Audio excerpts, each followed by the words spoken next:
The boneless ritual. Dude, I was in US and I posted like a series of posts about, you know, various QAnon things. I think I slightly had the wrong idea about things then, but, you know, I mean, I had cars following me around. I'd go to the store, and there'd be people just like staring at us the whole time. You know, the old classic that I really loved, you know, is when you're talking about something, and then you go and sit down at a restaurant in the next booth, the people are talking about exactly the thing you were talking about then, and then, like, sometimes they even try and make conversation with you. Some of that could be just, you know, if you let yourself get paranoid in these situations, it can manifest into more, like, almost like synchronicities of it, like you're almost, like, cursing yourself, but for sure they do this kind of stuff. This is thy true name. You know, they don't understand the scale or the, you know, kind of the nature of it. Like, this dude keeps telling me about 5G, and I think, like, he has these pendants that are supposed to block 5G signal. He puts 3 of them on his head. Now, I'm very interested in this. I don't believe that he's correct about that blocking out 5G, but basically he's putting these on the sites where J seals are supposed to be according to Inter Christos lore. I don't take Inter Christos lore very seriously, but I suppose some of it is true. I think it's very interesting. Hear me.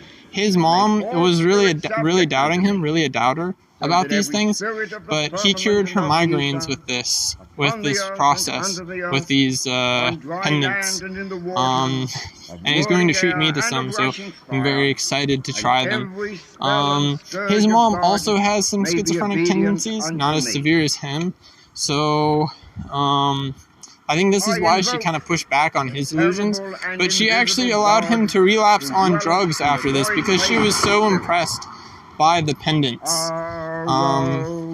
by what they did, and, you know, I think his delusions have increased since drugs, but drugs open one's awareness to these things, and if you're not grounded in a particular practice and in particular powers, you know, stabilizing powers, hopefully connected to some tradition, or, you know, you can practically make your own tradition if you want, but, you know, there has to be some work there, but, yeah, so that's where he gets carried away. Shamanic type people typically don't give a fuck about grounding or, you know, doing anything to dissipate the energies. They just want to live on the high all the time, and that is really the benefit of them anyway, so it takes some interpreting, though, and it takes some sensitivity about where they are in the flow of their own mania.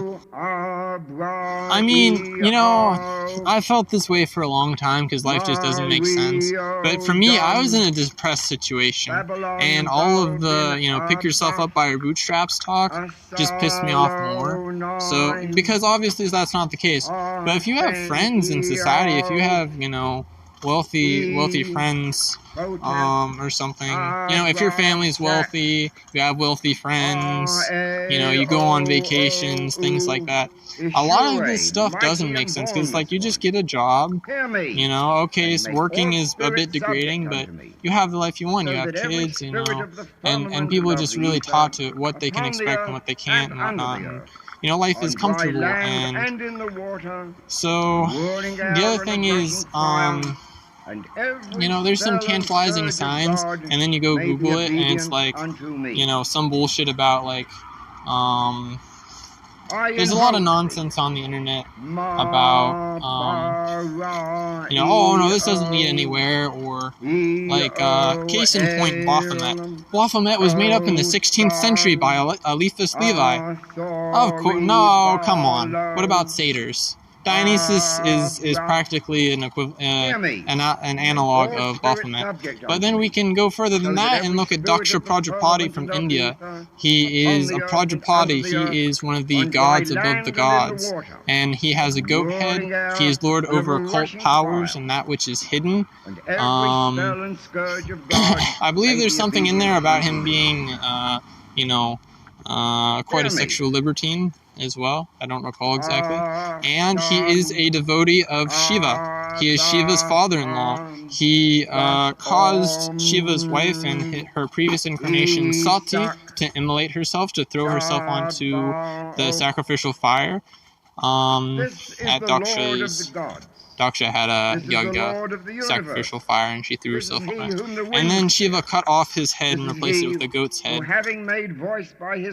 Yeah, the concept of Baphomet is so old, but no, it was made up by Eliphas Levi. What possible reason? Like, if Eliphas Levi just made it up, why would it continue being a symbol? And so, just to think about it, just to casually think for a second about it, doesn't it make more sense that Baphomet was also already a concept, held in the parlance of secret societies that we just learned about through Eliphas Levi, rather than the fact that he made it up and then it entered the parlance of intellectual occult thinkers? I would say the same thing about the theory of tarot cards being based on Egyptian symbolism. Maybe originally they weren't, because there's some decks that have been found, they're really old, that were really just didn't have any kind of occult symbolism. But I would say for the most part, I would say that one, it could be true. It's just so much bullshit, Yeah.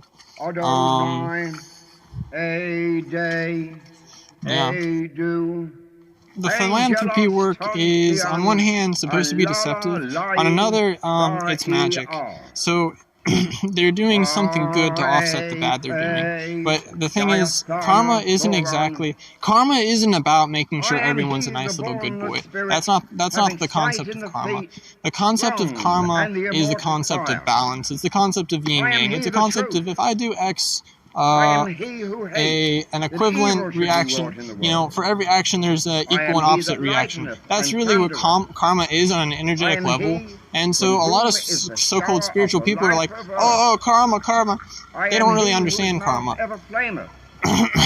And that's why these, dark spiritual paradigms exist, despite their sort of unicorn farts and rainbows type of paradigm. And make all spirits subject. Astrologically, for example, we could talk about Rahu. If you get a large gain, and it has to do with, say, Rahu, like Mahadasha, Antardasha, if Rahu is part of the equation, you're going to want to give about 33, like 1/3 of your gains, you're going to want to return in charity. The reason why is because Rahu is easy come, easy go. So if you do that, that sort of pacifies Rahu, and then he doesn't take from you like he usually would. So basically, they're just alchemizing these kind of basic occult truths and staying on top in that way. There's some other things as far as sort of let's say the alchemy of it, but I won't get into that right now. I agree that there is an agenda towards this. On the other hand, I do believe we're coming into an age of the feminine, of sort of like the longhouse, etc., etc. I believe back in the days of, pagan societies, it was more like that. So I think that they're simply trying to usher that sort of thing in, like Aleister Crowley talked about, that sort of thing.